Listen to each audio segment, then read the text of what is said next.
আরে বাবা, এই পয়সা কোথা থেকে দিল? কোন দোকান থেকে নিয়ে আসলে গো? সকাল সকাল এখন কাজে বেরাবো, এই পয়সা কাউকে যদি দিই, দোকানদার নিতে চাইবে। এই একটা ফাটা, এই একটা চেরা, এই একটা ফুটো, কি অবস্থা হয়েছে পয়সাগুলোর!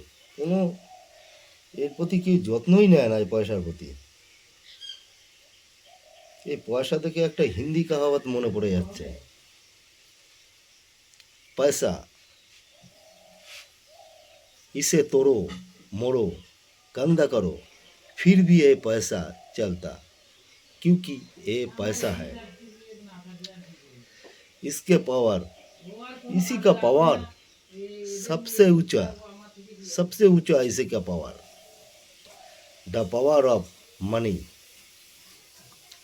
एक बार एक पैसा किसी से मांग के देखो, नहीं मिलेगा, ना नजर आएगा, क्योंकि ये पैसा हमारा राष्ट्र का संपद।